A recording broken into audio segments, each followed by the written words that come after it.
Hello. This is the Post-Mortem for Still Working From Home, a short film we completed now a week ago, just about. And I'm Ryan Cerny. I was the writer, director, editor, and I played Corey and Beauregard. And I'm Shane Collins. I played Marcus and Evil Marcus, and I was also the director of photography. And sound recordist. And sound recordist, yeah. So for all three movies so far in this series, they've all started kind of with a cold open, where Marcus, the character, we're introduced to him, and he's always, he's always wearing a mask. His mouth is covered. We always catch him at the end of whatever his task is. Very mysterious. And in this one, we see Corey. I kind of wanted to switch it up a little bit and have it a little more exciting, and Corey was moving.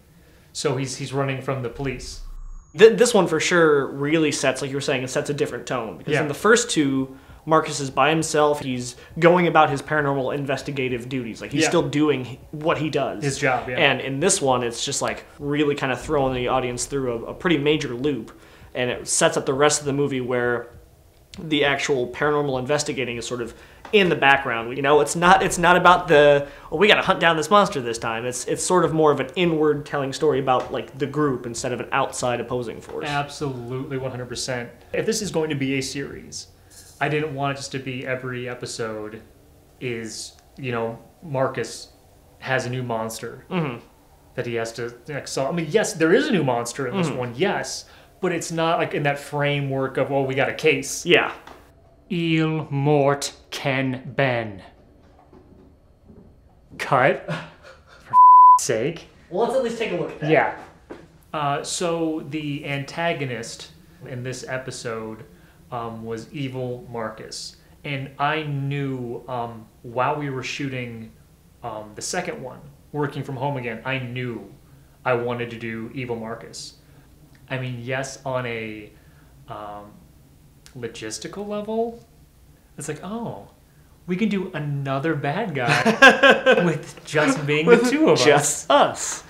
So yes, like I'll be honest, like that was a very big reason, but also it was just exciting to have his most like formidable enemy being himself. Yeah. Well, I thought it was really cool because it was like he wanted this. Even the monster says, "Oh, you wanted this." So he's in such a desperate position, living with these two monstrous demonic beings, that he has to go out and find one for himself. Yeah.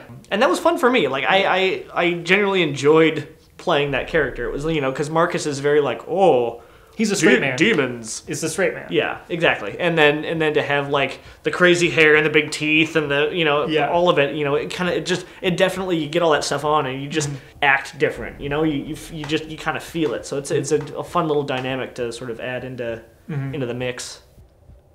What was your favorite aspect? Good lead-in. Well, definitely the biggest prop that we used in my whole getup was the monster teeth. The problem was obviously talking with those things in my mouth was a challenge. Like it was a definite challenge. So I think initially we wanted to keep me talking with those things in just to kind of make things easier, but we for sure had to go through an ADR everything for me. And in fact, this is the first time we've used monster teeth since 2003.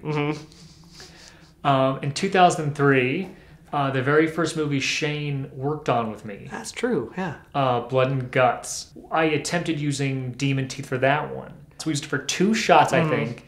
And we spent this shoot quoting the line. Look a little sick yourself. You're looking a little sick yourself. But like that completely turned me off, because then like literally for 12 years, we have not used teeth like that. I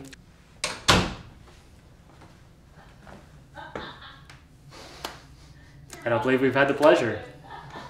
What?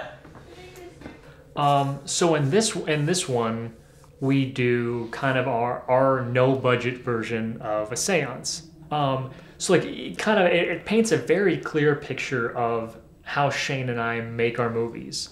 Absolutely. And what should be a relatively simple scene becomes an ordeal. So I think that Seance is such a clear example of how we make movies and the challenges that are created just by it being the two of us. Yeah, absolutely. And it's just us, you know, recording the sounds, setting up the lights, setting up the cameras, acting, rehearsing, everything, like top to bottom. Yeah. Just us. You're not being nearly engaging. There it is. How's that? Son of a bitch. Little old me.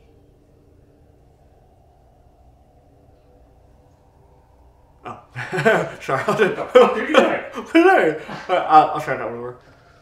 I think there's definitely a very interesting and cool like story arc that we're combining here. They're taking what should have been evil and terrifying and sort of flipping that idea on its head. Something that really interests me is villains, bad guys that either aren't that bad than initially you first thought, or bad guys that have turned good. And like that's basically what this whole series is. One thing Shane and I really enjoy is it's when there are two characters, they're always button heads, they hate each other. And like at the very end, like they understand each other, and like they do the fist clench and like the nod. They go like, and then they're cool, and they're totally cool. Like I love that. It's just that moment of like deep understanding. Yeah. I know. it's primal. I think that is just that. Like that is the series. Yeah, absolutely. Like it just keeps happening like throughout. Cut. Let's give it a look-see. All right. Oh. Oh, nice.